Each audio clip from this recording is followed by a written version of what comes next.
சாதிகள் வேண்டாம், மக்களுக்குள் வேற்றுமைகள் இருக்கக்கூடாது என்று சொல்பவர்கள் ஏன் சாதிவாரி கணக்கெடுப்பை எடுக்க வேண்டும் என்று தொடர்ந்து பேசுகிறார்கள் என்ற கேள்வி இயல்பாகவே வரலாம். சாதிவாரி கணக்கெடுப்பு என்பது சாதிய ஏற்றத்தாழ்வுகளை ஒழிக்கும் பயணத்தின் ஓர் பகுதி.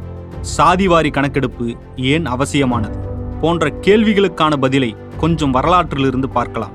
பிரிட்டிஷ் காலனி அரசு இந்திய நிலப்பரப்பை ஆளும்போதுதான் முதலாக நேரடியாக மக்களிடம் விவரம் கேட்டு மக்கள் தொகை கணக்கெடுப்பு எடுக்கப்பட்டது.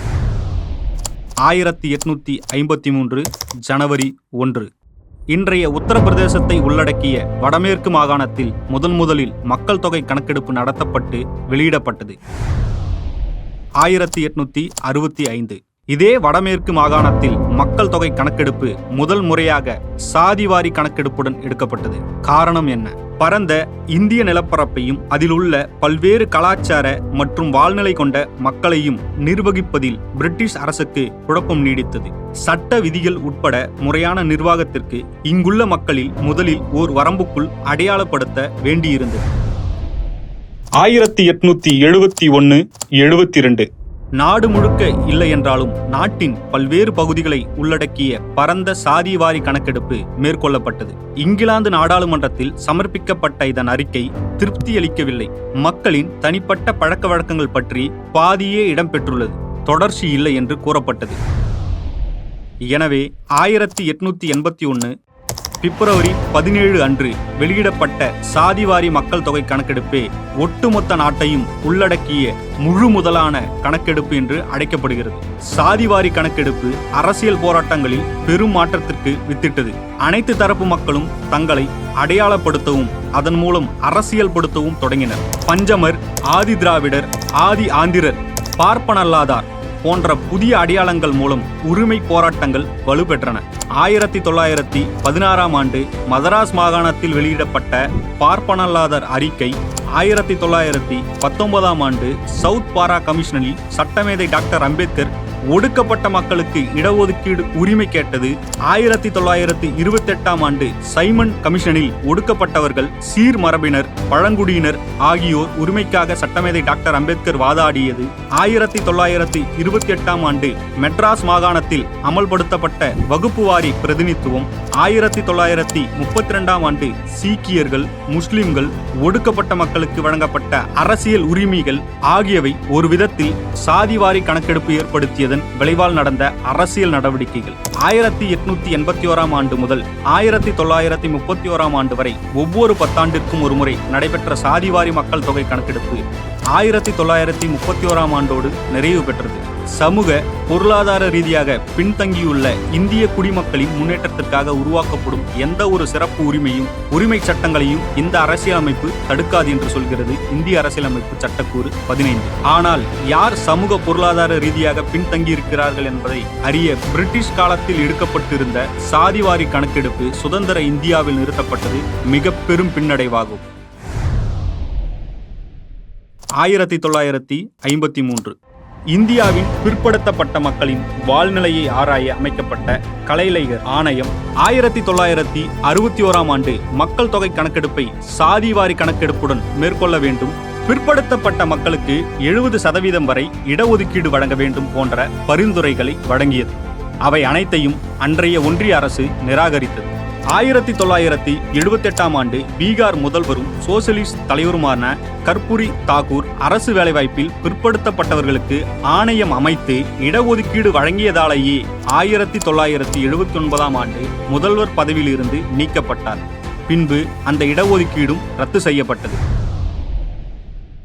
1979 மொரார்ஜி தேசாய் தலைமையிலான ஜனதா கட்சி ஆட்சியில் சமூக மற்றும் கல்வி ரீதியாக பிற்படுத்தப்பட்ட மக்களை அடையாளம் காண பீகார் முதல்வராக இருந்திருந்த பாபு பிந்தேஸ்வரி பிரசாத் மண்டல் தலைமையில் ஆணையம் அமைக்கப்பட்டது. இதுவே இந்திய அரசியலில் மாபெரும் அதிர்வலைகளை ஏற்படுத்திய மண்டல் ஆணையமாகும். சமூக, கல்வி, பொருளாதார அடிப்படையில் இந்திய மக்கள் தொகையில் 52% பேர் பிற்படுத்தப்பட்ட மக்களாகவே இருக்கிறார்கள். அவர்களுக்கு 27% இடஒதுக்கீடு வழங்க வேண்டும் என்ற பரிந்துரையை மண்டல் ஆணையம் வழங்கியது. மண்டல் ஆணையம் 1931 ஆண்டு கணக்கெடுப்பை ஆதாரமாக கொண்டது என்பது குறிப்பிடத்தக்கது. 1980 ஆண்டு மொரார்ஜி தேசாய் அரசு கவிழ பிறகு வந்த அரசுகள் அதை கவனத்தில் கொள்ளவில்லை. 10 ஆண்டுகள் கிடப்பில் போடப்பட்டது மண்டல் ஆணைய பரிந்துரை. 1990 பிபி சிங் ஆட்சியில் பல்வேறு எதிர்ப்புகள் மற்றும் கொந்தளிப்புகளுக்கு மத்தியில் மண்டல் ஆணைய பரிந்துரை அமல்படுத்தப்படுகிறது. இந்தியா முழுக்க முதல் முறையாக பிற்படுத்தப்பட்டவர்களுக்கு அரசு வேலைவாய்ப்பில் இடஒதுக்கீடு வழங்கப்பட்டது. இதனை இந்தியாவின் மௌன புரட்சி என்பார் ஆய்வாளர் கிறிஸ்டோப் ஜாஃப்ரில்லா. 2006ஆம் ஆண்டு இது கல்விக்கும் நீட்டிக்கப்பட்டது. பிற்படுத்தப்பட்டவர்களுக்கான இடஒதுக்கீட்டை எதிர்த்து தொடுக்கப்பட்ட Indira Sahani versus union of India வழக்கில் பிற்படுத்தப்பட்டவர்கள் இடஒதுக்கீட்டு உரிமையை அங்கீகரித்தது உச்சநீதிமன்றம். ஆனால் அதற்கு பொருளாதார வரம்பையும் இடஒதுக்கீடு 50% மேல் இருக்கக்கூடாது என்ற உச்ச வரம்பையும் விதித்தது உச்சநீதிமன்றம். தமிழ்நாட்டை பொறுத்தவரை 1921ஆம் ஆண்டு வெளியிடப்பட்ட வகுப்புவாரி பிரதிநிதித்துவ ஜிஓ தொடங்கி 1951இல் அரசியலமைப்பில் முதல் சட்ட திருத்தம் செய்து இடஒதுக்கீடு உரிமையை பாதுகாத்தது. 1994ஆம் ஆண்டு தமக்கே உரிய 69% இடஒதுக்கீடு முறையை அரசியலமைப்பு சட்டத்தின் 9வது அட்டவணையில் இடம்பெற செய்து பாதுகாத்து வருவது வரை தனித்துவ வரலாற்றை கொண்டது. அப்படி இருக்கையில் இன்று சாதிவாரி கணக்கெடுப்பின் அவசியம் என்ன? இந்தியாவின் பெரும்பான்மையாக இருக்கும் பட்டியல் பிரிவினர், பழங்குடியினர் மற்றும் பிற்படுத்தப்பட்ட மக்களின் வாழ்க்கை இன்றும் பெரிதும் முன்னேற்றமின்றி இருப்பதை புள்ளி விவரங்கள் தெரிவிக்கின்றன.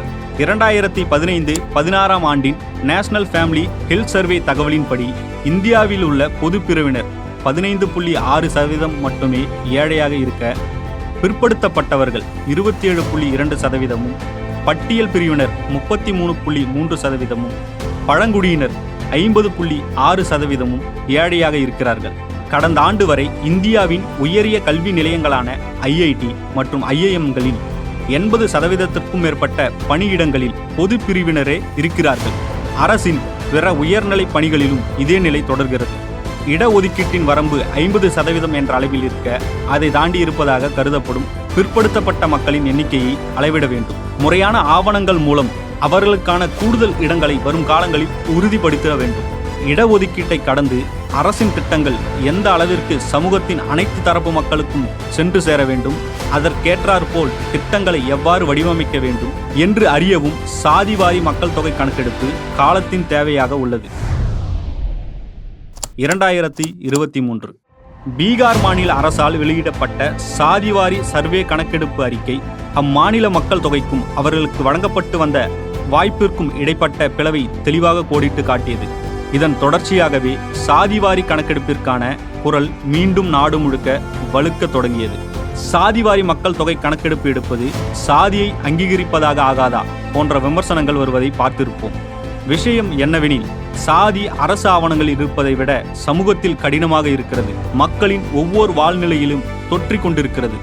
அப்படிப்பட்ட மக்களுக்கு இடையேயான வித்தியாசங்களை அளவிட்டு அதை போக்க முனையும் தொலைநோக்கு திட்டம் கொண்டதே சாதிவாரி கணக்கெடுப்பு. பிரபல சமூகவியல் ஆய்வாளர் கேல் ஓம்வேத் குறிப்பிடும் பொழுது, சமத்துவம் என்பது பொதுவாக நடக்கும் அநீதிகளை போக்குவதால் மட்டும் உருவாகிவிடாது. மாறாக சமூகத்தில் உள்ள வெவ்வேறு மக்கள் பிரிவினருக்கு இடையேயான வித்தியாசங்களை களைவதிலிருந்து தொடங்குகிறது என்பார். எனவே சாதிவாரி கணக்கெடுப்பு மூலம் ஏற்றத்தாழ்வு வித்தியாசங்களை போக்குவோம், சமத்துவம் நோக்கி பயணிப்போம்.